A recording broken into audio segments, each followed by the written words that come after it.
Vic, you have credits as a singer, composer, producer. You did opening themes for One Piece and Dragon Ball. Does that make you an idol? Depends on who you ask.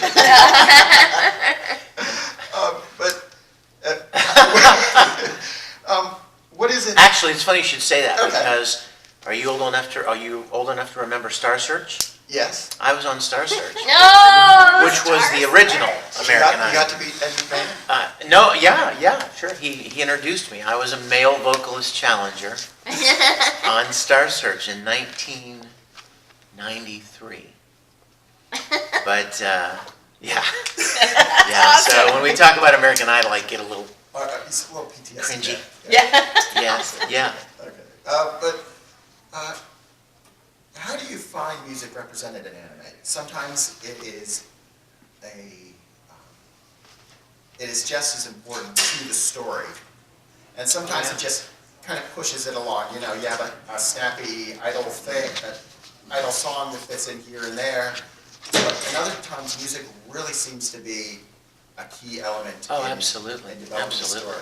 the story. Well, first of all, music is one of my deepest, most long core loves. I mean, I've been doing music twice as long as I've been voice acting. Don't do the math. And most all of the voice actors I know, especially the ones that I came up with in Houston, are singers and performers, musical theater. I have a great deal of music background.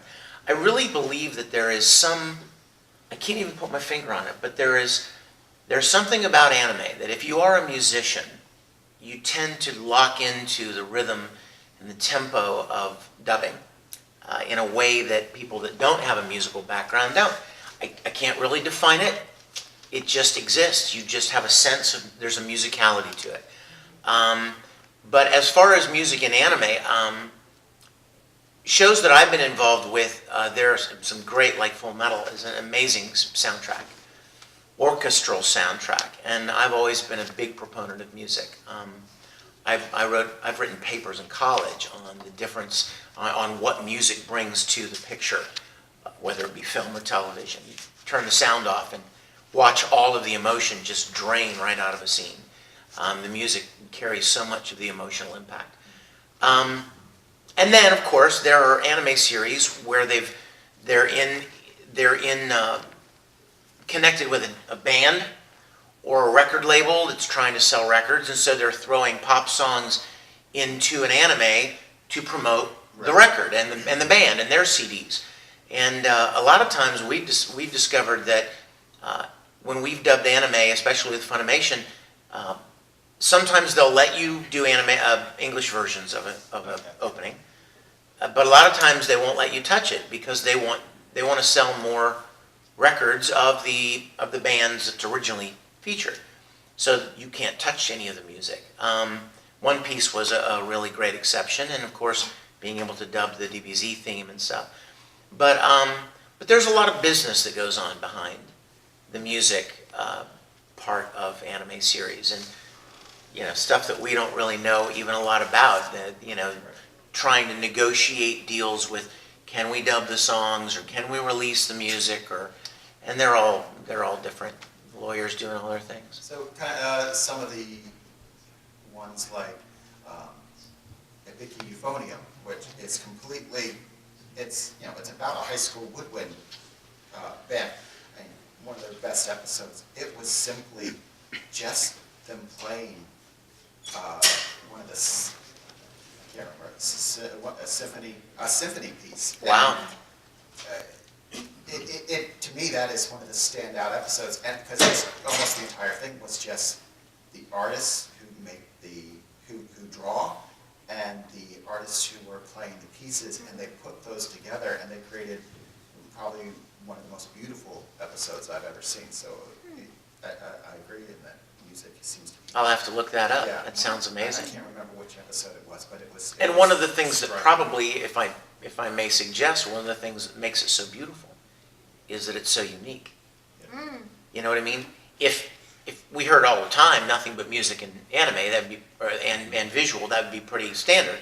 But the fact that it's so different and out of the ordinary is what makes you focus a little bit more on it and appreciate it more.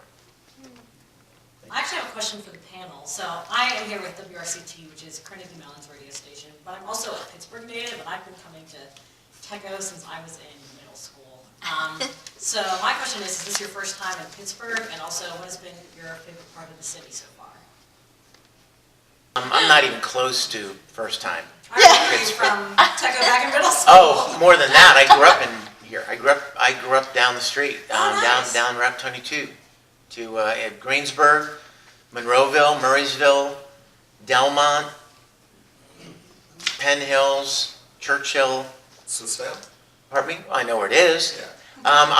And you know, last night when we were on our way to the restaurant, I was telling Zach.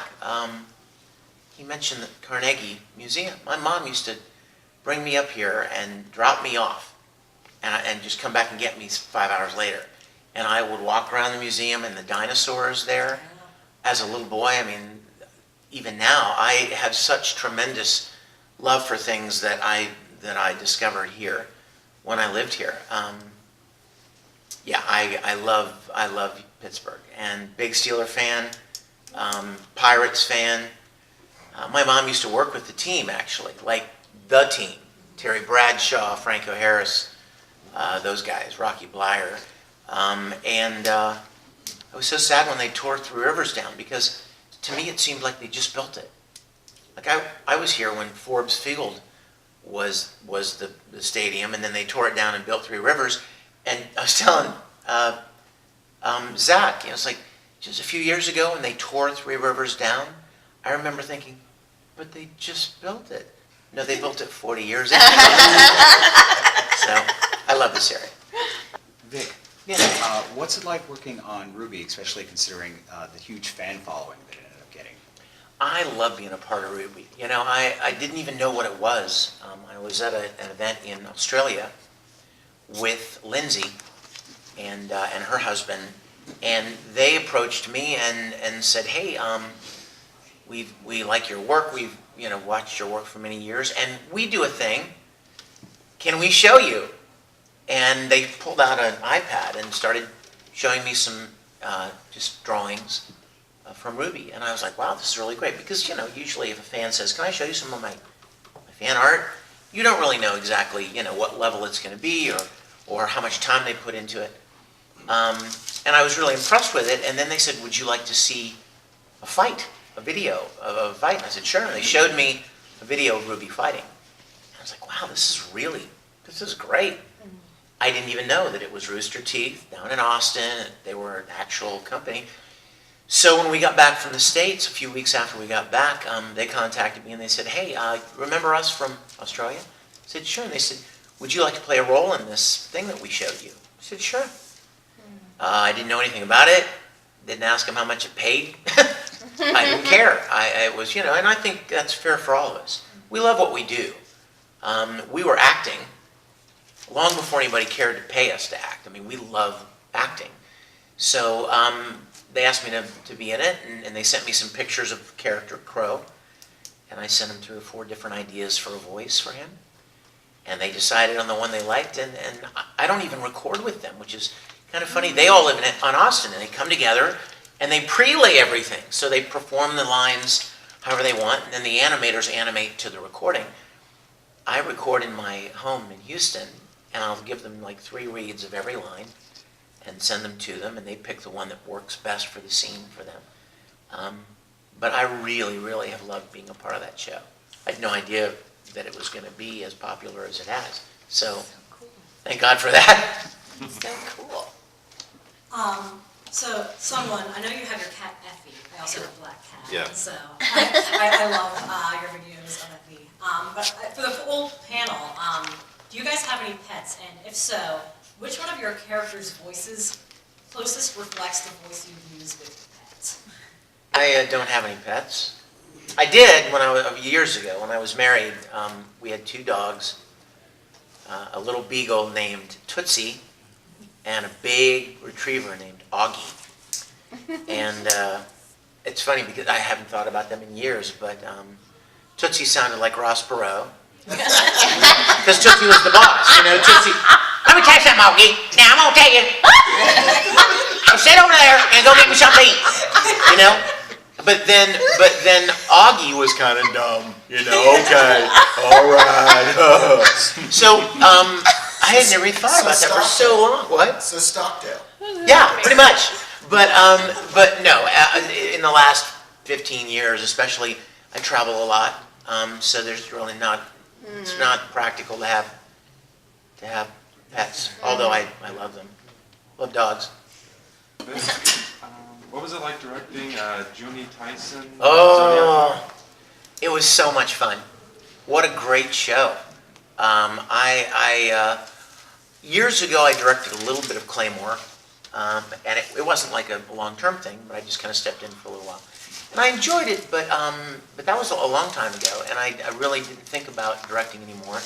And then as Funimation has been doing a lot of their simuldubs, where they've got to crank these things out, and they need, you know, they've got like how many shows? Like 18 or 20 shows, and they're cranking them out, and they need people to work on them. One time I was up there, I guess probably last spring or summer, and was talking with them about possibly moving to Dallas for 3 months and directing one of those. They do like 4 a year, what do you call it? Like each quarter, they do a different show. For 12 weeks, 12 weeks, 12 weeks, 12 weeks.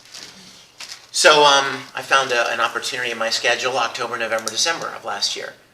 And literally moved back there and lived in a hotel right by Funimation for 3 months. And loved working on that show.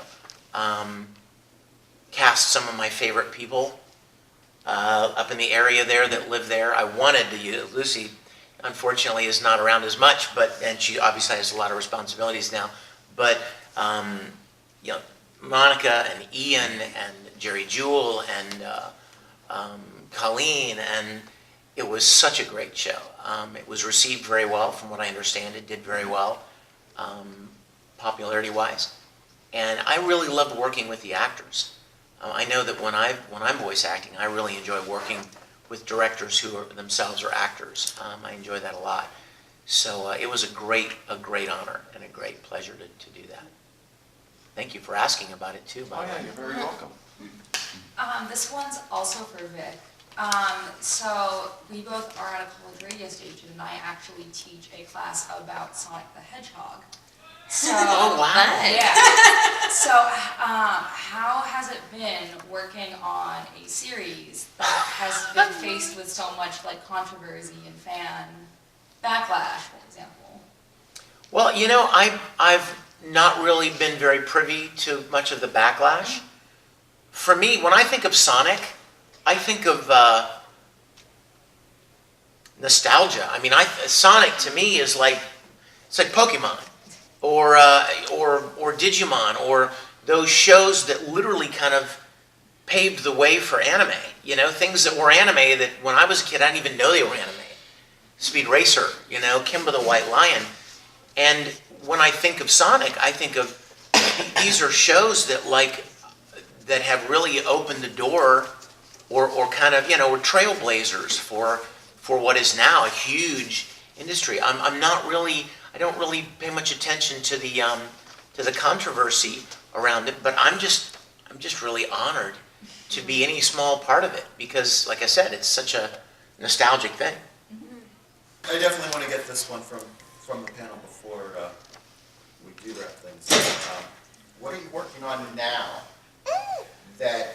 or coming up in your pipeline that you're like, you've got to watch this program? I mean, what kind of, you know, what is your must-read, must-watch suggestion right now for presently or in the future that you're allowed to speak about? Because I know how some of them are, don't say anything. That's something else that I play. He's kind of the main bad guy at least in that arc. Yeah. I play. What is your other twin stars? Oh, Benio. Benio. Yeah. Benio's brother, and Yuto, and really creepy, Yeah, creepy, he is. cool character. He's got some kind of a crazy obsession with Roku, and really can't even quite figure it out. Down to the very end, as I'm laying there dying, I can't figure out what in the world. Yeah. But really, it was a pleasure to direct some of, after Junie Tyson. I went back and got to direct some of Twin Star, and they just announced it, and he's amazing. And Cassandra Yep. plays Benio, she's amazing. I'm also working on Bungo Stray Dogs, Digimon, several at Funimation, not big characters, but thank God, recurring. They show up occasionally, so it's nice at least they say something occasionally.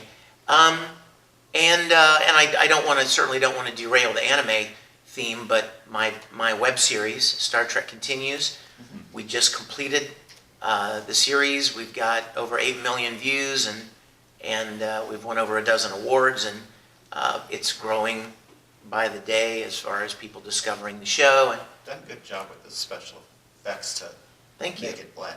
Yeah. thank you. As a fan of the original series. Thank you. That was the goal. But we've got a lot of great feedback on that. So, and I'm doing an audiobook right now, which people have always told me, man, audiobooks are hard, and they are. Those people were right who said that. I have a question for the panel again. What role did you have that sort of you either struggled the most with or sort of took you the longest to sort of like find the voice for, I suppose? I think sometimes they feel like they have to validate their being there. You know what I mean? Like they just take an opposing opinion about something because, well, hey, I'm here, I'm in the room, I should probably contribute. Yeah. You know what I mean? Right. You know, I think there are absolutely people out there like that in the industry sometimes. Yes. Because you know, like you could hire Monica, push record, and walk away. You know what I mean? Like, or Lucy, or any of these people. You know what I mean? They know what to do. They know how to do what they do. But I think they're, you know, try something different. You know what I mean? Like, that happens sometimes. So it's probably like, not really. Let's get another one. Right. Yeah. It's funny you should mention the insane guy. Did a character in a show several months ago. He doesn't speak. He just screams. He's insane. And he's literally tied, I can't remember what it was, but he's the main character's brother, and he was sick, like literally in an asylum, and he was tied to the bed because he was, you know, dangerous to himself and others.